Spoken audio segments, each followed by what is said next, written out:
for a second it says Twitch goes offline. Okay. Gonna fade to black.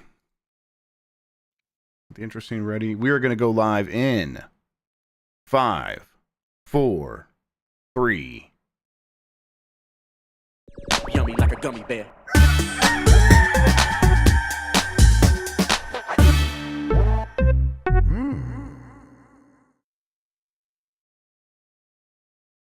It's the internet. You're busy. Let's do this for December 9th, 2024. For the next hour or so, let me help you sort through the world of gaming on Game Mess Mornings Live with me, Jeff Grubb. Today, more Switch 2 rumors because, well, why not? And Fortnite is getting its own GTA Online style role-playing game and a Counter-Strike mode. I can't keep track of it anymore, but first, please join me in welcoming today's co-host to Game Mess Mornings. It's Mike Minotti, everybody. Mike, how are you doing? Knock, knock, it's me, Hey, Mike look at Minotti, that. the ghost of Christmas cool days. The ghost of Mike Minotti's birthday weekend. How was it? The ghost of Mike Minotti's birthday. Jeff, that was yesterday. Come on, I wouldn't be obnoxious and still want to talk about my birthday. You get anything fun? Yeah, Chris got me this Muppets Christmas Carol door knocker. Looks just like Marley from that. AJ got me a Warcraft vinyl. Yeah, it was good. I got to see Moana 2 yesterday. Ooh. Yeah, AJ and the kids took me to see that. Low expectations, but I actually enjoyed it, so that was good. Good. I'm glad. It has a Street Fighter the movie reference. What? Yeah. It happened, and I looked around, and everyone's like, what? What? Look, I'll just say it. Spoilers for Moana 2. But there's a song that The Rock sings where he goes, "You think that it's doomsday? For me, it's just Tuesday." No way. That that's rules. not a coincidence. No. That's intentional. Yeah, that's the most famous ruled. movie line ever spoken by anyone, so it has to Yeah. be. I enjoyed that quite a bit. In that Skeleton Crew show, they had a reference to the Star Wars Holiday Special in there, and I was very excited about that. But a reference to Street Fighter, the movie, would have been way better. Would have been much more excited about that.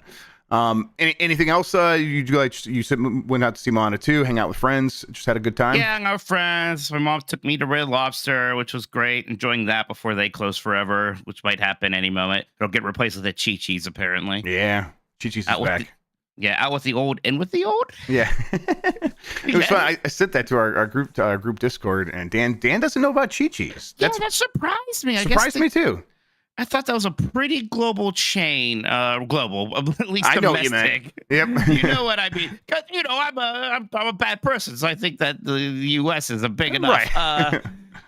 Yeah, they didn't have those in Kansas. I guess you think, as my mom would say, instead of spicy, do you think Chi-Chi's would have been too pinchy for them in Kansas? Maybe a little bit, yes. Yeah. Going to Chi-Chi's, saying it's your birthday, getting the sombrero and having them sing. It was rite of passage. Yeah, it was amazing, and they come out and sing their fried version ice of it. cream? Yeah, and getting fried ice cream. Yeah, that was the ice cream I really liked. Was Chi-Chi's fried ice cream.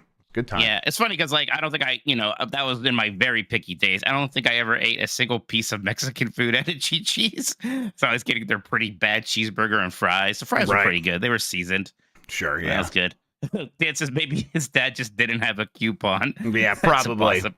My science teacher was one of the people who got the hepatitis at Chi-Chi's. He got the hepatitis? Closed. Yeah, he was one of them. He was one of the people. So, yeah, for people who don't know, that's why Chi-Chi's went away for a while. They gave people hepatitis. Yep. All right, and they're back to do it all again. I can't wait. So look out, everybody. Yeah. That's everybody gets one. Right? Yeah, exactly. Yeah. They've done their time.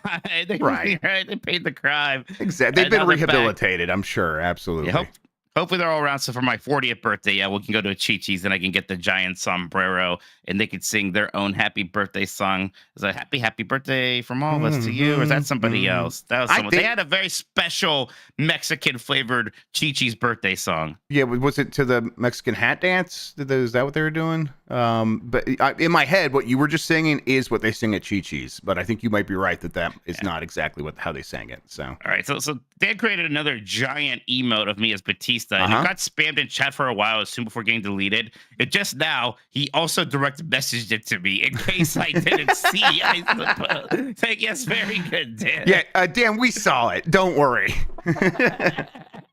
We saw it, Dan. Thank you very much. All I right, let's appreciate it. explain what we do here. Most weekdays, I, Jeff Grubb, will help piece your gaming life back together. That includes breaking news and maybe even some of our own original reporting. For all these topics, I'll get the input of a bona fide expert who will make me look smart. If you were watching live on Twitch, welcome. You can always listen to the show later on podcast feeds by searching for Game Mess Mornings or find the RSS on giantbomb.com. You can also catch the show later with chapters and timestamps on YouTube. Hello, YouTube. All right, we have a lot to get into, so let's start the morning mess with some rumors. Nintendo Switch 2 reveal and release timing. There's rumors about that, and also Kirby Planet Robobot getting a Switch port. This is from Nintendo Everything. More rumors have surfaced, not only regarding Nintendo Switch 2's reveal and release timing, but also the apparent port of Kirby Planet Robobot on Nintendo's current console. A lot of alliteration in that sense. Yes. Today's speculation comes from the Nate the Hate podcast. Shout out to Nate. Nate Drake, whose name has been out there before with Nintendo rumors and the industry as a whole, held discussion pointing to a possible Nintendo Switch 2 reveal between the second half of January and early February. Given that an announcement is expected by the end of the fiscal year ending March 2025, that's not too surprising. Nintendo's next financial results briefing is also planned for February 4th. So that seems to be the catalyst in this situation, where it's like Nintendo probably wants to do something around that time, and that seems to be the chatter that he's hearing. Nate goes on to say that he's heard an event will be held for Nintendo Switch 2 in May. Now, this would be an event separate from the announcement happening, with some sort of video or whatever, a blog post, however they do it, a live stream maybe, but not like an event. A launch event? A launch event. Maybe a launch event, because it does sound like this thing may come out in May or maybe June. Okay. So, yeah, this event would be like, here it is, and now here it is a couple weeks later, which that sounds about as right as anything else to me, Mike. What about you? Yeah, especially that, late January, February timeframe for finally announcing this thing. That sounds right. I mean, rumors are picking up. They've picked up before. But look, we have at least one real deadline here that Nintendo said they are going to announce it before March 31st. And, that could mean they announce it on March 30th. I assume they want to give themselves some wiggle room. And like you said, they have that investor meeting. Now, they had that investor meeting a month or so ago, and we all thought, oh, maybe they're going to announce it in October before this investor meeting. And that came and went. Yep. Right? It always seems shocking how long it is taking for them to announce this thing. And yet it has to happen eventually. Yep. It's, and they put a timeline on it themselves, so we know generally when it's going to happen. I guess that's helpful that we're not sitting here going like, what are they doing? They do have a plan generally, and while they aren't sharing anything specific with us, we do know it'll happen before the end of March. So yeah, January, February. Nintendo has often done Nintendo Directs around that time. I don't think this thing gets announced in Nintendo Direct, but I still think that they're used to putting stuff out around that time, so that would probably be comfortable for them. And then a big event that details all of the games and all of the features and shows the hardware off every which way but loose, and then we get the thing 2, 3, 4 weeks later. So either that's late May or early June. Again, sounds very plausible. And I'm hopeful for that, because I was definitely at a point where it's like, as we were going through these, you mentioned the one, hey, are they going to mention it in that October financial briefing? And they didn't mention that. It's like, man, this thing might not come out to next holiday. But as I've sort of settled down from that reaction, got on the other side of it, it's like, okay, no, they could release this thing in late spring, early summer, and it would be just fine. There'd be very little difference between the success that the Switch had at launch and the Switch 2 coming out, not necessarily in late March, early April, but May, June. That would be just fine. And then they could be ready, be building these things faster and faster as they get ready for that first holiday. Yeah, getting ready for all the kids finishing up school. Yep. Giving all of us adults even more of a reason to not go outside this summer. That's fine. Yep, I love it. Yeah, I mean, the exciting thing for me, part of that too, it's like, okay, so like we're going to announce the next Mario game soon, because I assume that's not going to get announced 3 weeks before the Switch actually comes out. That'll be announced, if not right alongside the reveal of the Switch 2, which is what I would expect pretty shortly afterwards. Maybe some other things about launch games. We'll find out what's going on with Metroid Prime 4. which is probably at least a cross platform game there, right? Yep. There's got to be a couple of other interesting things. Yep, definitely. Also, I see that your name here is tolodo.com on the overlay here. So I can't change that. That's not me, everybody. Sorry. Oh, fun. And frankly, I don't want it changed. That's perfect. Don't touch it, Jan. Toloto. Yeah, Toloto. I sound like I'm related to Dorothy's dog. Yeah. That's not the only rumor we have for the current Nintendo Switch. We're apparently getting a Kirby Planet Robobot port in 2025. Luigi's Mansion 2 HD, another game that was originally on Nintendo 3DS, received the same treatment a few months ago. It's unclear if Planet Robobot would be a fairly straightforward port in HD or if extra content would be brought to the table. I got to imagine that this would be a pretty straightforward thing. Like, they're probably not going to put a ton of extra effort into these late Switch games. They're going to, hey, no, it'd be awesome to have that on the Switch. But we're not trying to add a funky mode or anything. I don't know. What do you think? No, it's like, things like what we're getting with Donkey Kong Country Returns, right? Pretty straightforward. Yeah. This is interesting for a couple of things. First off, I think we got a sort of listener mail on one of our podcasts saying, so what Kirby game is going to be the last game to come out on a Nintendo console this time? That does happen a lot. I think at that time we're like, they already released a lot of Kirby games on the Switch. Yes. The weird thing to me is that, so we got Return to Dreamland, but then the next Kirby game after that was Triple Deluxe on the 3DS, then Planet Robobot. And Triple Deluxe and Planet Robobot are like sister games. They're very similar in a lot of ways. Planet Robobot is definitely more liked, but I like Triple Deluxe. So I'm a little sad to just see that completely skipped over here. You could even bundle those two games together if you wanted to. But Triple Deluxe probably did a bit more with 3D gimmicks, even though Planet Robobot had them too. Triple Deluxe, get it? Like 3D? I get That's why it. it's called that. Yeah, yeah. I never played Triple Deluxe, and I was kind of like thinking, because you mentioned this before, and that the first game that they re-released as part of that like trilogy, and they all use the same engine or whatever. Like, they probably will get the Triple Deluxe and put that on the Switch, and I don't, or maybe I'll Switch 2 eventually. Who knows? So I was looking forward to that. So I'm with you. I'm like, oh yeah, I'll play Planet Robobot for sure, of course. But I was looking forward to playing Triple Deluxe this way. They'll do Planet Robobot. Maybe they'll go back to Triple Deluxe. They seem more and more kind of, especially now that we have this sort of modern platform where games are going to carry over, it seems important to them to get certain franchises to make sure all the important games are out on these things. They're kind of making that point with Donkey Kong Country specifically, releasing these Donkey Kong Land games, and now Returns on there, right? They're able to say things like all the Donkey Kong Country games ever are on the Switch now. I'm like, hey, look, that's true. If we just, count the games with the word country in the title, we don't have Donkey Kong 64, Donkey Kong 94, but whatever. Sure. We have a lot of Metro games. We have a lot of Zelda games. There's obviously ports missing there still, but I bet they're going to catch up. Yep, I agree. All right, let's move along here. Upcoming portable grip, Zen Grip 2 might be the first official Switch 2 peripheral. This is from Ryan Perano at GameRanks. As reported by Universo Nintendo, a video game peripheral company called Satisfy has introduced a new product called the Zen Grip 2. Notably, they advertised the grip to be made for next-gen consoles. And which next-gen console? Right, and to be clear, like the Satisfy grips are Switch grips. I've used one before. They sent me one. You just you slide the Switch in. It like really locks in thanks to like some friction. And it's nice. Then now they're saying this thing is made for next-gen consoles. It can only be Switch 2. Now, I think this thing is up for pre-order, and it's launching in like April or May of next year. It says spring 2025 on this website, huh? Yes, spring 2025. So there you go. Now, these companies could just be trying to get ahead of the curve and don't necessarily know that much more. I think if you're building a bunch of stuff, you're building the machines to actually do the plastic injection molding required for all this.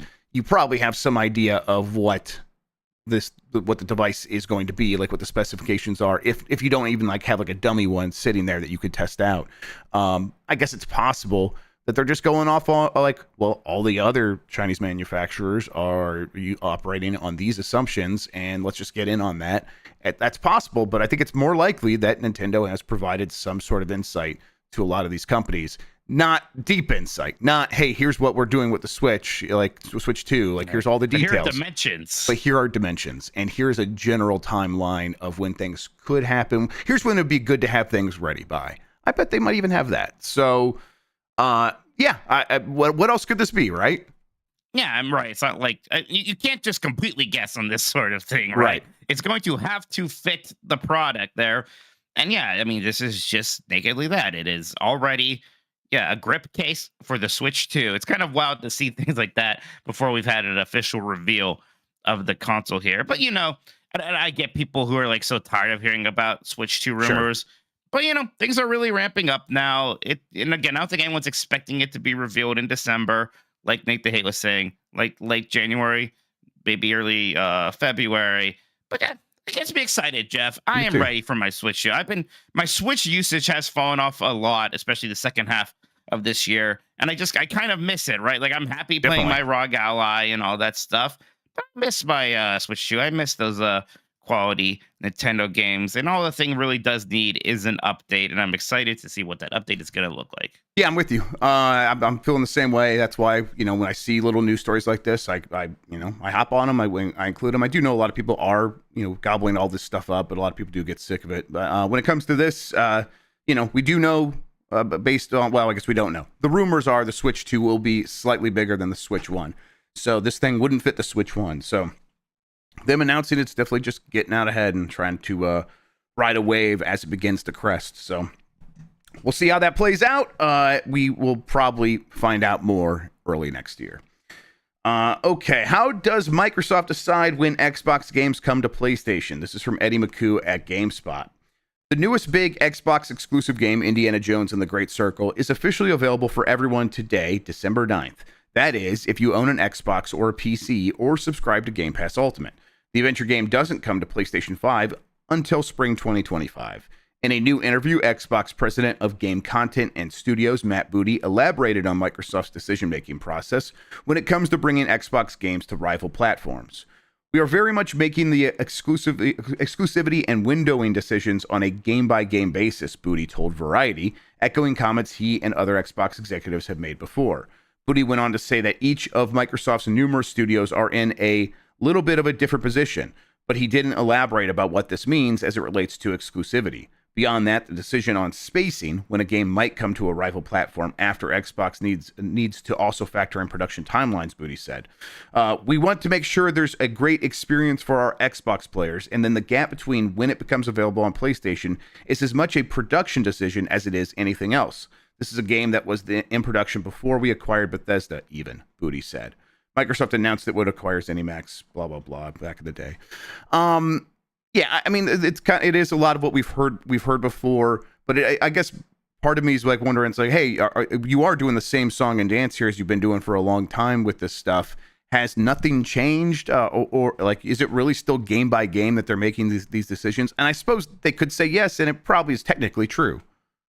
Right. It's case by case. The problem is, I think each case is going to start having similar answers. Yeah, pretty soon, I think Jeff. so. Yeah, Indiana Jones kind of coming this late to PlayStation. I just sort of attributed that to being a bit of a late decision, right? I think early on they're like, we know this is going to really, help Game Pass, and that's going to be enough, and help promote the Xbox brand. And I think it became pretty clear that no, the strategy is going to be more about just selling games. And if we want to sell the most games, we probably should be on PlayStation. Yeah, I think they are just kind of bouncing between what key performance metrics they are most concerned with at any one time. And, a couple years ago, it was definitely growing Game Pass. And now, following the acquisition of Activision, I think they're looking at, hey, we want every game to kind of make as much money as it possibly can. And I think that, that would have vast implications for like what things you value.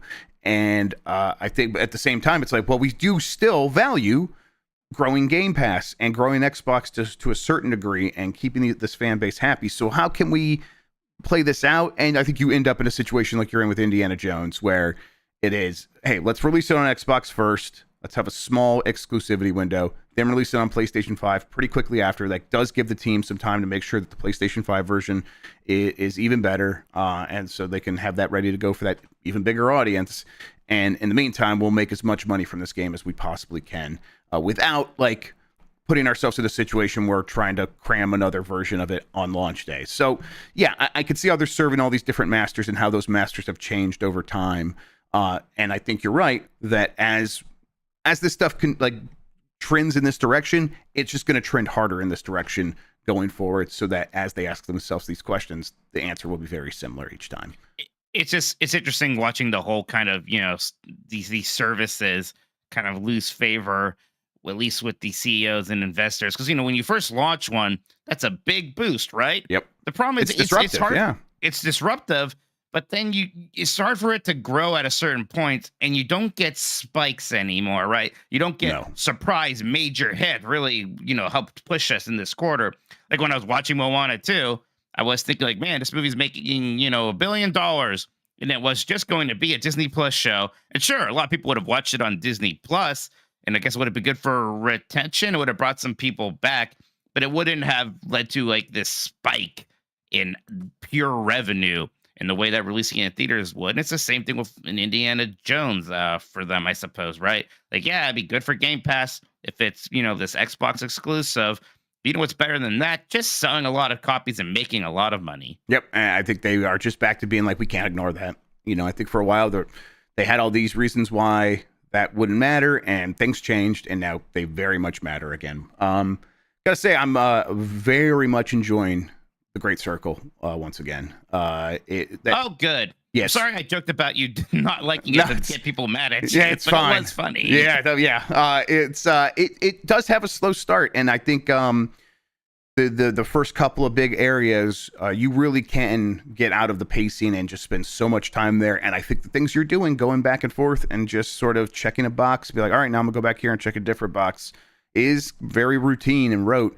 But I think if you are happy, like just like doing some of that stuff, and then if you get a little bit bored, just zoom over to the story quest as quickly as possible and move it along yourself. And then once you get past the second big open major area, it just goes. And there's so much cool stuff. There's so many things. So it's like, man, this is some of my favorite things I've like seen visually that they're messing around with in an Indiana Jones story. So yeah, I'm very much on board with this game at this point.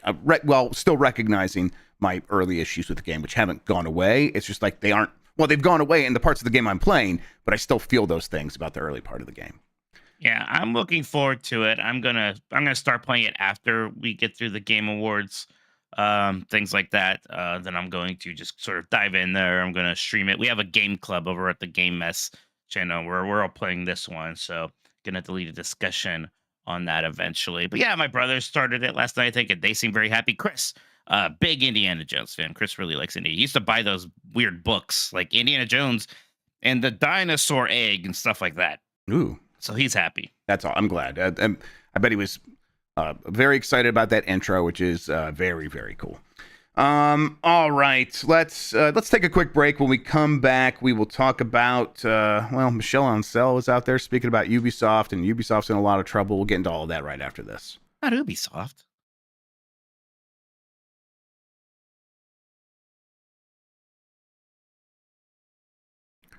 All right, we are back, and let's get into it. Michel Ancel claims Beyond Good and Evil 2 development hindered by problems between managers. This is from Chris Scullion at VGC. Before you even start, one of my favorite things about reading the story was finding out, oh, wait, he's one of the managers. Yes, exactly. It's like he's wearing the hot dog suit. Yes, Jeff. exactly. Rayman and Beyond Good and Evil creator Michel Ancel has shed more light on the development issues faced by Beyond Good and Evil 2, blaming management conflicts. The sequel was originally announced back in 2008, and despite a re-reveal in 2017, there's still been no sign of a release anytime soon. Ancel left Ubisoft in 2020, saying he was leaving the video game industry entirely to focus on a new career in wildlife. Now, in a new interview with Super Povo, Ancel has given his view on what went wrong with Beyond Good and Evil 2 during his time at the company, saying he felt that clashes between management were the main issue. On some projects, we set ourselves huge challenges and take on teams with passion, but without knowing how long and complex the road ahead will be, Ancel explained. Passion is a fabulous energy, but it can also lead to clashes between enthusiasts. On Beyond Good and Evil 2, for example, there were too many problems between managers. The art director wanted to redo everything over and over again. The game director wanted to make a generated dungeon game, and I was dreaming of a space adventure. We simply couldn't agree, and the game director took the project in other directions.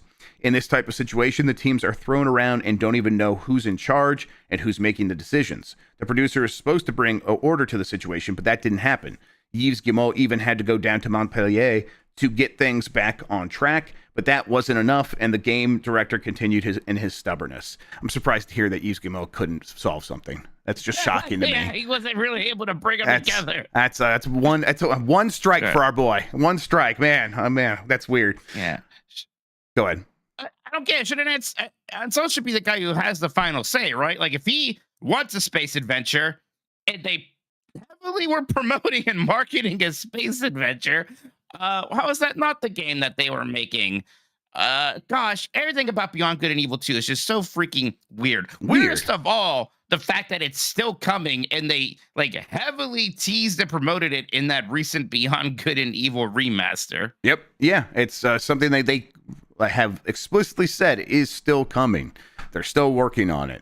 And they've been working on it without Michel Ancel for years now. And who knows what this game looks like? Because as he's saying, like while he was there, he had no idea what it was. The people working for him had no idea what it was, and it kept changing constantly. So whenever we talk about this game, I'm always like, yeah, I mean, it'll come out, but it won't be that game. And I feel more confident about that than ever. This is just when we see this next, it will be like, oh, they're doing this now. Well, but here's my thing with Beyond Good and Evil 2. How the hell does that game make any money? It's a sequel that's not really a sequel to a game that flopped, and I like it. I like Beyond Good and Evil. But, you want to strike while the iron is hot. The iron was never hot. Let alone 20-something years later, and now it's going to be some completely different thing. It's not a Zelda clone anymore. Here's my new theory about what's going to happen with Beyond Good and Evil 2. I have one too. Is that no one there wants to cancel it because of some, cost fallacy or whatever. And once Ubisoft gets sold to Tencent or whatever, they're going to take a look at it and say, what the fuck is this? And they're going to cancel it. That sounds very plausible. I think that the reason that they were teasing it so hard in the Beyond Good and Evil remaster is they have internally rebooted it as, once again, just a Zelda clone. And it'll come out and it'll be pretty basic and not have what should have always have been. It's going to be what it should have always been, but like at a reduced scale, probably than what it would what the amount of time would suggest is going to happen with this game. So, how well do you think that remaster did? I liked that remaster a lot. Okay, they maybe have numbers. Yeah, it's like remember how who was it? THQ or whatever they're called now was like, that Epic Mickey remaster didn't do very well. But you think the Beyond Good and Evil remaster did much better than that? No, I don't. Yep. And it's like, you look at that, you're like, well, why is the sequel to this going to suddenly make money, right? And look, I like Beyond Good and Evil. I want a sequel, but man, I just don't understand how that works out. Yep, I've always felt that way. Like this never made that much sense to me, and every single day it makes less and less. It would have made sense if in 2009 you just released that sequel on Xbox 360 that was an actual sequel and was just a Zelda game, whatever. But this weird, the only actual product we ever got out of this were overly expensive CG trailers where a monkey said fuck a lot, right, to show us how edgy and cool it was going to be. Just one of the most bizarre projects in gaming history. Yep. He also he had some other stuff to say. I didn't include it, but he was basically just kind of saying like, oh, yeah, Ubisoft's got lots of problems, and he was talking a lot of smack. Now, Michel Ancel, I think he left to go work in wildlife, but it sounded like he had been dismissed for toxic management patterns. There's been accusations there, right? Or at least finger pointing. What does he mean? Work in wildlife? Well, I think he was going to go work with animals, cause in what capacity? I don't know. We bought a zoo. It's a true story about Michel Ancel. Yeah, it's a true zoo story. Yeah. Oh man. Okay.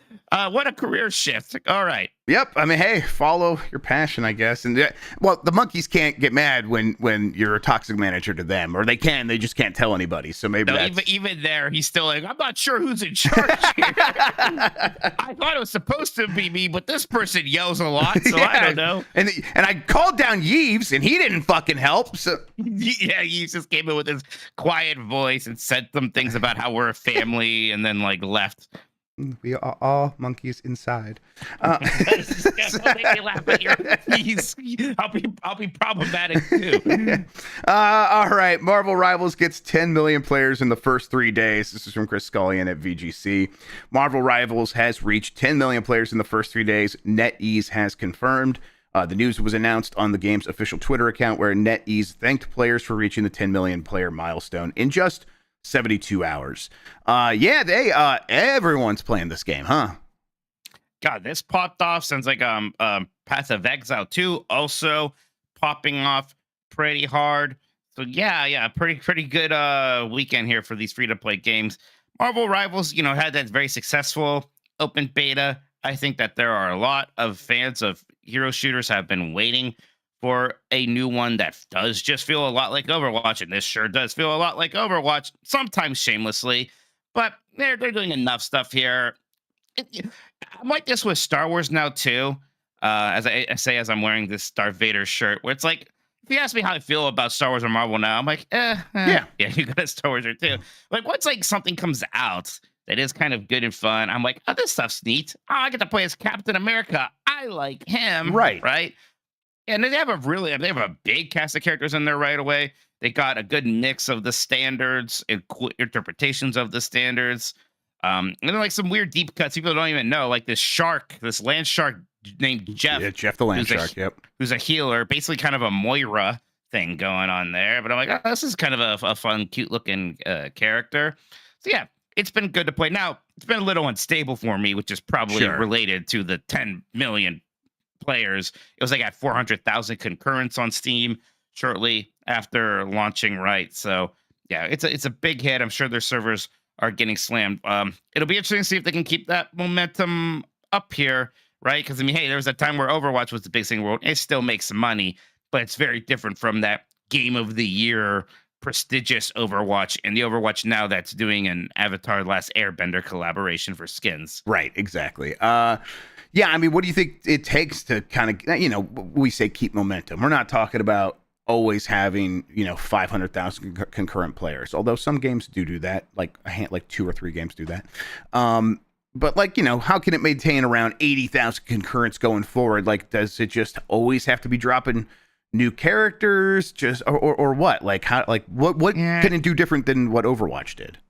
Maybe it can actually have that co-op campaign that Overwatch 2 canceled, right? Just go steal it. Fun. Yeah, I would enjoy that. That might be something. Yep.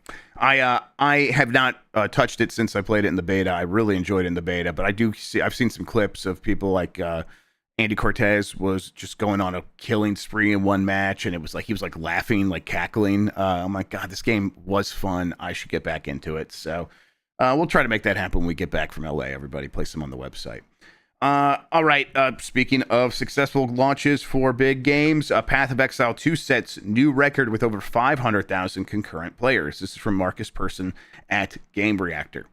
Path of Exile 2 has reached an impressive milestone during its early access phase with over 500,000 concurrent players on Steam. This achievement not only highlights the game's popularity, but also places it among the most played titles in Steam's history. Jonathan Rogers, co-founder of Grinding Gear Games, recently shared a video that over 1 million keys for Path of Exile 2 have been redeemed since its launch, despite the company increasing server capacity. However, he warned of potential queues due to the unexpectedly high demand, despite the company increasing server capacity with additional resources. Path of Exile 2 builds on the dark and intricate world of Rare Clast, as the name of the world, I suppose, offering players a rich narrative, extensive character customization, and blah, blah, blah. This game is the one that people are like, hey, this is going to be big. You should be playing it. I'm like, yeah, I would love to make time for this. It's just, it's coming out at a bad time for me personally. But when I get back, I think this is another one I want to like spend some time with. Did you ever play Path of Exile? Just a little bit. I couldn't quite get into it, but I always found interesting. We're here with this tiny domino of Diablo 3 sort of disappointing Diablo 2 players, which led to this migration to the original Path of Exile. And here we are at the launch of the sequel. And, I've been hearing very good things. I am curious to try it because, Diablo 4 had its expansion come out this year. I just have had a hard time getting into it. I'm usually, I like Diablo a lot, usually at least play through the new big expansions and things like that. So and I'm not sure what it is about it. I don't know if it's a problem with me in the genre, or if it's a problem with me in Diablo 4 right now specifically. But I'll be pretty happy to give Path of Exile 2 a chance here. I think Path of Exile 1 did have something about its free to playness that Yeah. it was a little unappetizing to me, and it had like a sphere grid skill tree system like Final Fantasy X, which sounds cool. And then I would look at it, and even I would kind of be like, yeah. Well. And it's one of those things where you go look up a guide and you find out where you're supposed to click on the nodes. I'm like, do the thing "All you're right, supposed sure. to do. Yeah, okay. Just do the thing I'm supposed to do." So I just to see what progression looks like, what customization looks like, and how the game feels. But yeah, it's we complain a lot about the same games at the top a lot of the time, Jeff. So good to see some new stuff here performing well. Definitely, and to see a free to play game get a sequel and have that do very well, that doesn't always happen either. A lot of times they come out and people are like, I'm just gonna keep playing the first one because this new one doesn't have the one specific feature I want, so it sucks.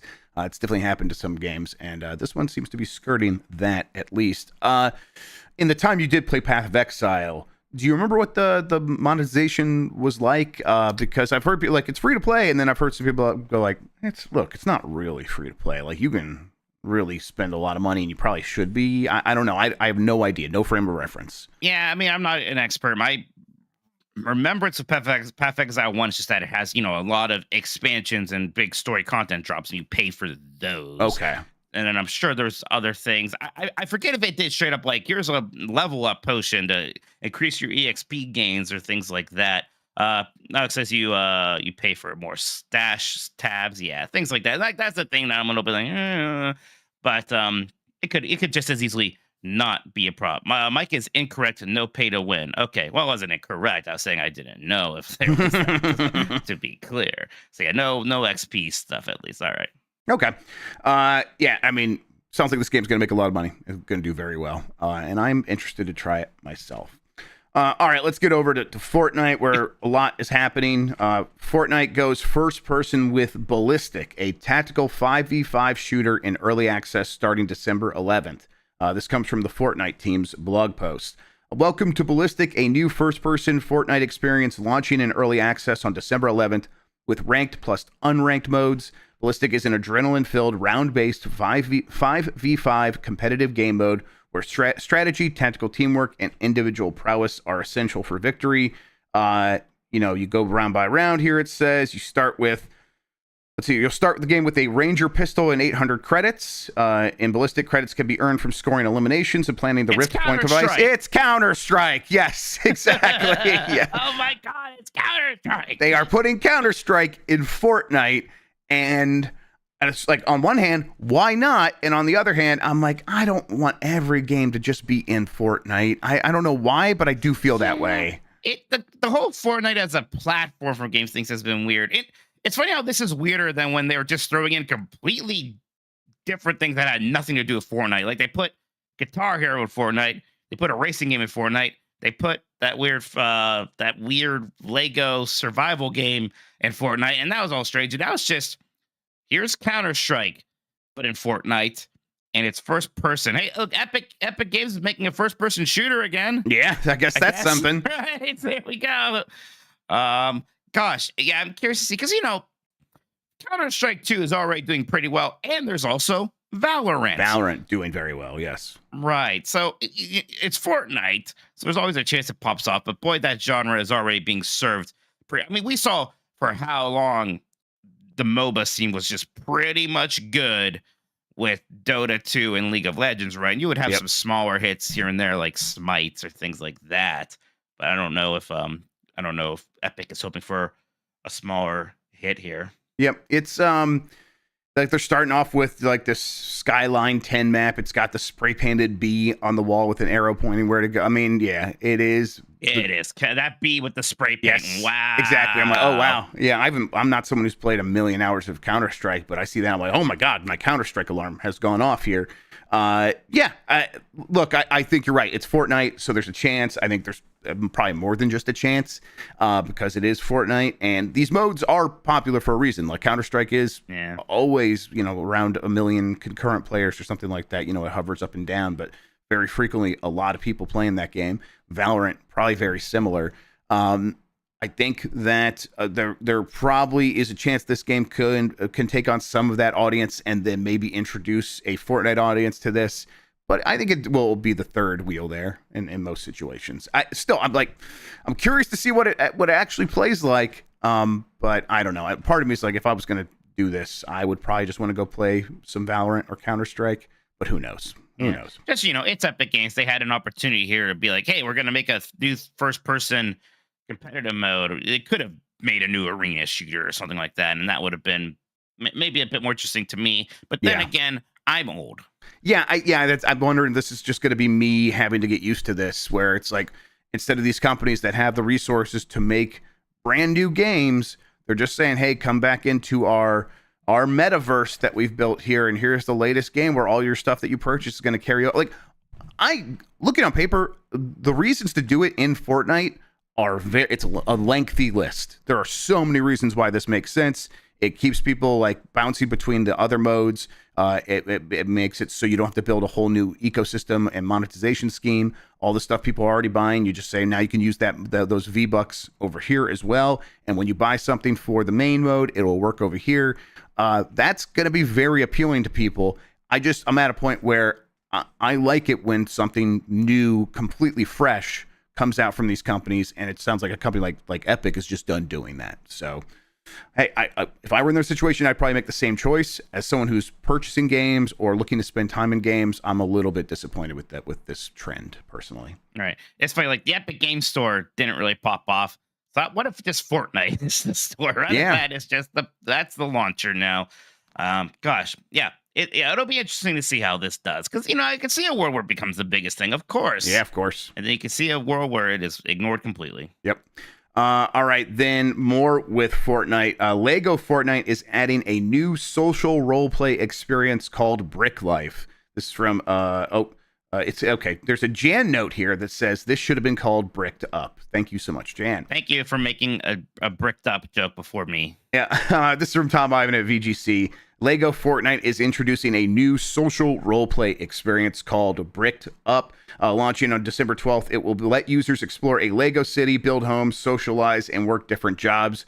As you explore this bustling city with up to 31 other players, you'll find it's full of interesting locales to explore and landmarks to admire, Lego said. Visit the Cozy Paws Cafe at the beach or meet friends for a coffee at the town square. Purchase and decorate your home with a wide range of Lego furniture and take on an assortment of jobs, from a mystical fortune teller to the hardworking sushi chef and even more mischievous scoundrel. Brick Life was announced on Monday as part of a wider revamp of Lego Fortnite.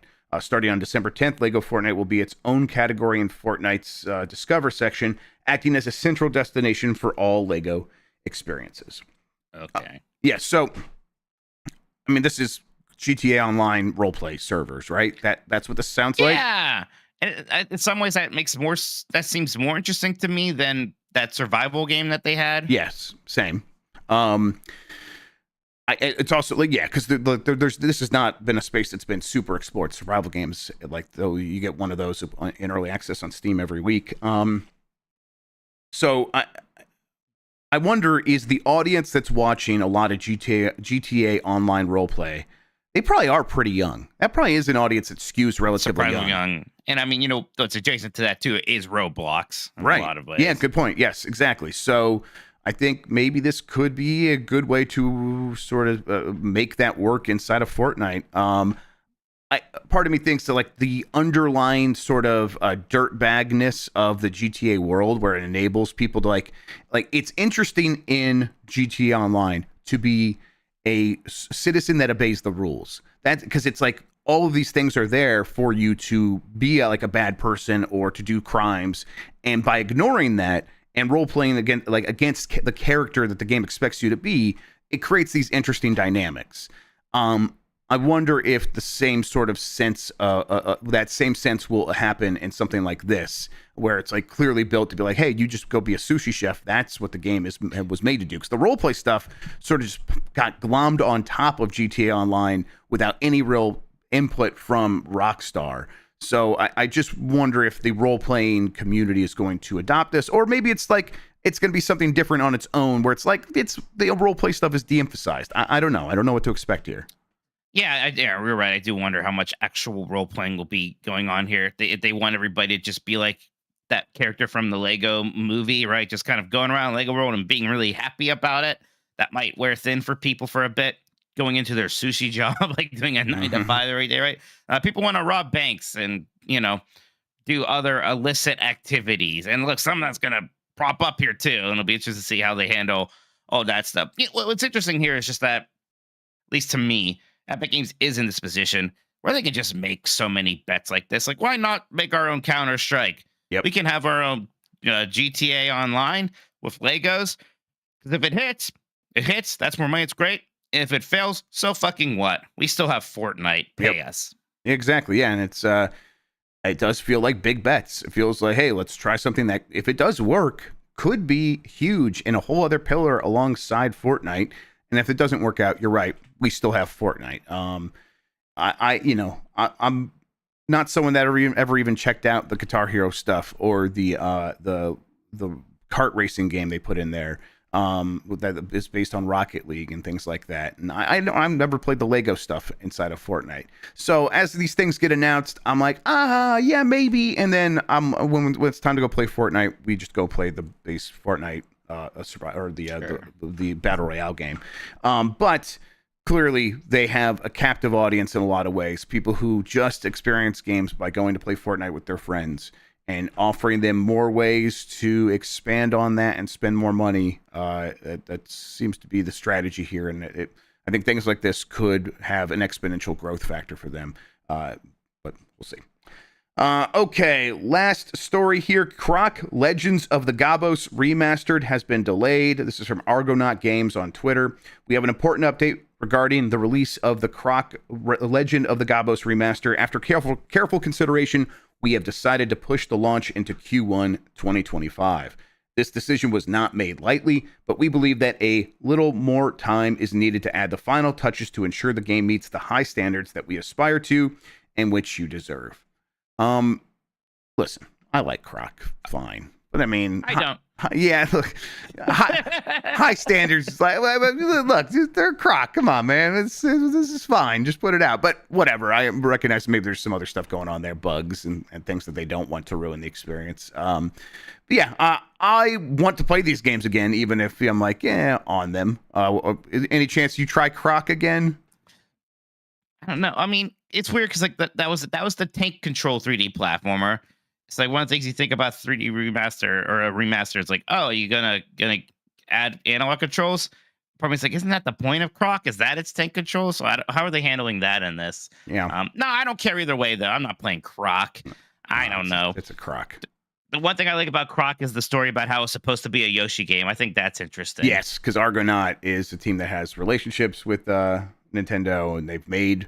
I think Argonaut has made Yoshi games before, or even after this, I think. But yes, that would have been weird. Yeah, there was that story recently about like I forget who wrote it. It was gaming history has a Nintendo bias. It was talking about Croc and Banjo-Kazooie. It was like Croc sold just as well as Banjo-Kazooie. So how come it's not remembered nearly as fondly? And then like the next paragraph, they answered their own question. Like, now Banjo-Tooie sold very well while Croc 2 was a flop. It's like, yeah, there's no relevance there. There's no staying power with Croc. I'm sorry. One last story here that I saw this briefly. I'm like, it like hurt my head, but I'll read the tweet from itch.io. Oh, right. I kid you not. This is from Itch itself. I kid you not. Itch.io has been taken down by Funko, the Funko company, because they use some trash AI-powered brand protection software called Brand Shield Limited that created some bogus phishing report to our registrar, which is like. Basically, I guess this AI software complained that somehow itch.io was a phishing scam and complained to its registrar. all just automated because it's AI. And it says they complained to the registrar, Funko did, but the registrar ignored the response and just disabled the domain. So it took down all of itch.io because Funko used some bullshit AI Weird thing. Apparently, itch is back up. Good. That's good to hear because that's just so stupid. That's so wild. That's the kind of internet we're on now. It's a weird time. All right. That does it for the headlines. You know what? While we're doing that, I never meant to play this video of the Lego Fortnite Brick Life gameplay thing, just so people could see it real quick. All right, I'm gonna get to the poll question here in a second. Yeah, let's just do that now. There we go. Are you going to play Indiana Jones and the Great Circle? I asked this on Monday, or I'm sorry, I asked this on Friday. The results here say 31% say no, they're not, but 69%, nice, say that they are going to play Indiana Jones and the Great Circle. That's a pretty big response. Usually when you ask questions like this for any game, it's, so like 50% is kind of the high mark for a lot of these things. This seems to be breaking through. Going to be like the last big game of the year for real. People seem very excited about it. It's out today for real, right? I think. Yeah, everyone can play it right Game now. Pass. Yep, it's for sure. So yeah, it's just a video game you can play now. Yep. Very cool. All right. I have a new poll question. We'll get to that here in a second. While I get that set up, Mike, why don't you tell people where they can find you on the internet, what you have going on, all that good stuff. Yeah. Check out 90s Disney, my 90s Disney podcast. Our latest Christmas episode is about the Beauty and the Beast Christmas themed direct-to-video sequel.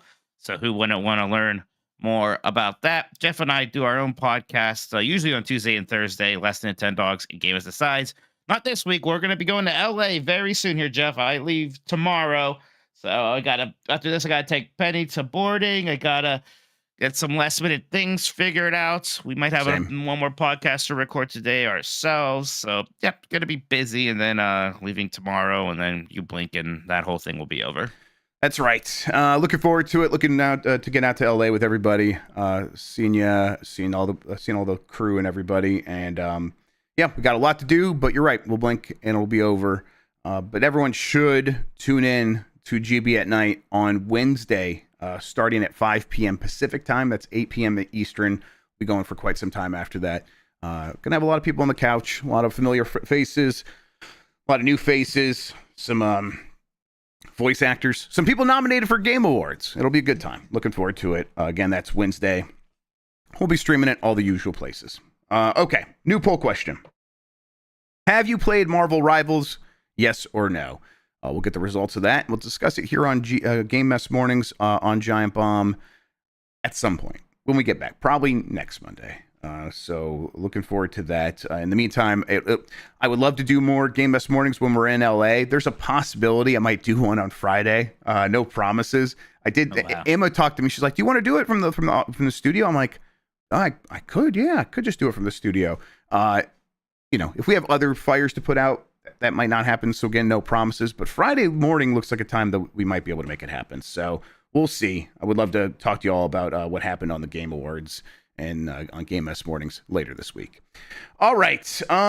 Let's see here. Anything else I need to touch on? I guess, just once again, Game of the Year stuff will be happening later this month. We're going to have a top 10 list from contributors and all this stuff. I think, Mike, you and your brothers are going to do a list together. Yes, I'm going to see if I can rope my brothers into doing one with me. Because you told them, hey, you can each do a list if you want to. And they're like, we're dads whose full-time jobs don't involve video games. We didn't play 10 games this year. Yeah. I was like, don't worry, we'll do a Minotti brothers list of some kind. That's perfect. All right, let's get out of here. Mike, thank you so much for hanging out with me today and talking about video games, man. I appreciate it. Thank you. It's been a while since I've done this show, actually, but it's always a good time, especially this week since we're not doing our normal usual podcast anyway. So I still got to talk about some video game news with you here. It was good. Yep, that was real good. Thank you all for listening and watching. You are the best audience in video games. Until next time, have a good one. Take care of yourself, and goodbye.